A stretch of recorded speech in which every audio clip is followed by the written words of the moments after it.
So 2019, the dominant discourse for the year was national security. And national security came into the nation's consciousness because of the incident at Pulwama, where vehicle-borne IED was used to inflict large amount of casualties on a CRPF convoy.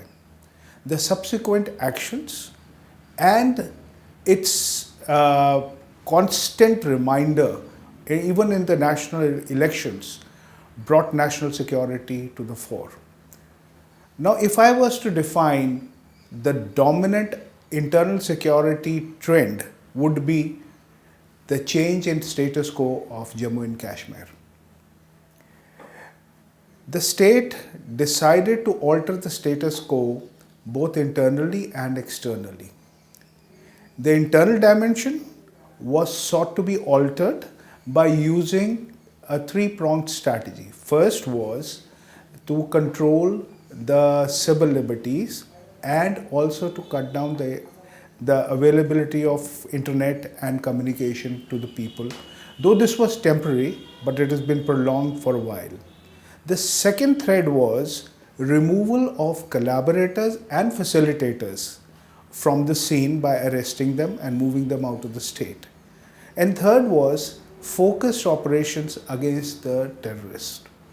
The external dimension was tackled by preempting any attempt to infiltrate or cause any major damage by an incident.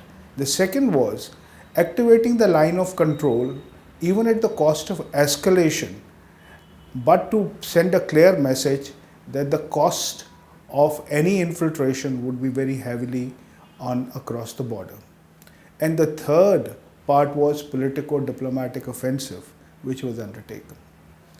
Now, looking at the people, they and the terrorists in the hinterland, they both adopted a strategy of self-preservation.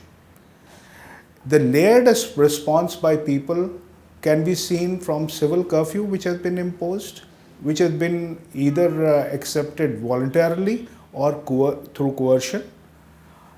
But at the same time, they have enthusiastically participated in various rallies to recruit people.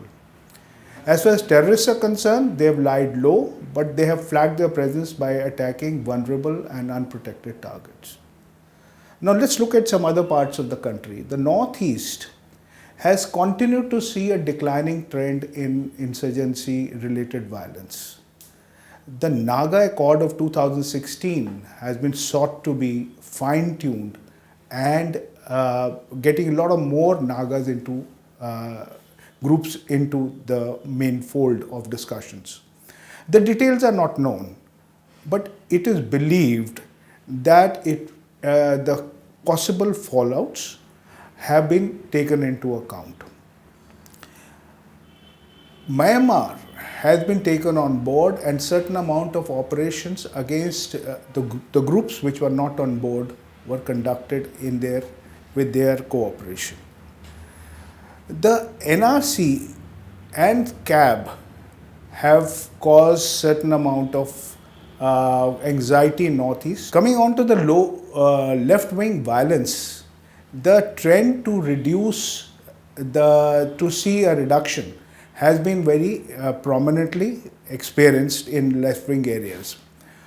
However, the extremists have been able to flag their presence by certain incidents against security forces and high-profile people. A drone has been reported to have been used by the left-wing extremists.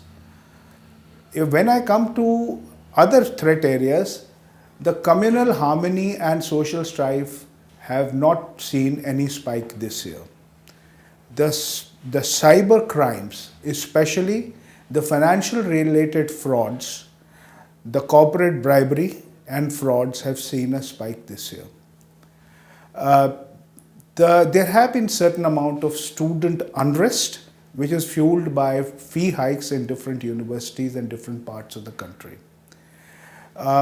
What is important is that as the year comes to close, certain amount of effects may be felt next year due to economic slowdown.